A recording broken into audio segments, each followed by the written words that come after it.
बिस्मिल्लाहिर्रहमानिर्रहीम। अस्सलाम वालेकुम फ्रेंड्स, कैसे हम सब लोग ठीक हैं। मैं नज़रुल आरफीन स्पिरिचुअल स्पीकर और मेरे साथ बहुत ही अच्छी पर्सनैलिटी, नाइस पर्सनैलिटी शहजाद साहब मौजूद हैं, जो कि एक इंतहाई अच्छे इंसान हैं, ज़ाहिरन भी और बातनी तौर पे भी। क्योंकि ज़ाहिर तो लोग बना लेते हैं, जुब्बा दस्तार ले लेते हैं, अच्छे लिबास पहन लेते हैं, बड़ी बड़ी गाड़ियों में फिर लेते हैं, लेकिन बातन को या उनके पास जाया जाए, बैठा जाए तो पता चलता है वो कैसा है। एक जुमला है, एक पंजाबी का, कहते हैं कि राह पे जाने या वाह पे जाने। तो अगर किसी से वास्ता साहब का पड़ता है तो पता चलता है बंदा कानों को हाथ लगाता है, तौबा तौबा, ये देखने में कैसा लगता था और अब ये कैसा है। तो मेरे मुर्शिद वासिफ़ अली वासिफ़ के चंद जुमले हैं जो हम आपके सामने पेश करेंगे, और शहजाद साहब भी हमारे साथ मौजूद हैं। वो भी सरकार की तालीमात से बहुत फैज़ लेते हैं और उनको प्रीच करते रहते हैं लम्हा बाई लम्हा, जहाँ जहाँ जाते हैं।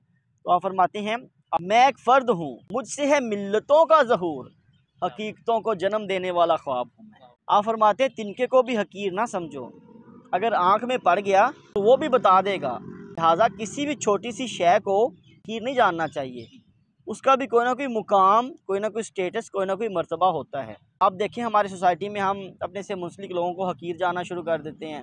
अपने साथ जो एम्प्लॉयज़ हैं, हमारे वर्कर्स हैं, उनको हम कहते हैं ये तो है ही हकीर, हम बहुत आला हैं, हम इसको पे करते हैं, हम इससे काम लेते हैं, हम इस पर हुक्म चलाएँ।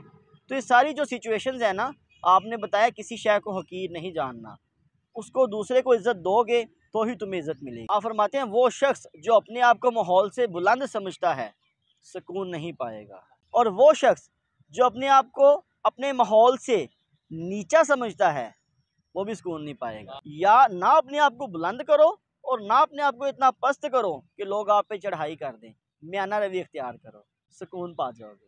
किसी ने पूछा ना मुझसे से कि रिज़्क़ करीम क्या है, तो आपने फरमाया कि वो रिज़्क़ जिसमें ज़्यादा मेहनत भी ना करनी पड़े और आसानी से आ जाए, रिज़्क़ करीम कहलाता है, हलाल भी हो। आप फरमाते हैं, जब तक इंसान के एटीट्यूड, उसका मिलान, उसकी डायरेक्शन ठीक ना हो, कामयाबी मुमकिन नहीं है। उसकी मेहनत ज़ायगा चली जाती है। देखिए, एक चोर है, वो दिन रात मेहनत करता है, वो नकब लगाता है, वो देखता है, सोचता है कि मैंने इस चीज़ को चुराना है, चोरी करनी, डाका डालना है। तो अगर वो उसको हासिल करने में कामयाब हो गया, डाका चोरी करने में, तो क्या वो कामयाब हो गया? ज़ाहिरन कामयाब हो गया, लेकिन असली में वो नाकाम हो गया, किसी का नुकसान करने में कामयाब हो गया। तो डायरेक्शन ज़रूरी है कामयाबी के लिए, right direction success, otherwise failure.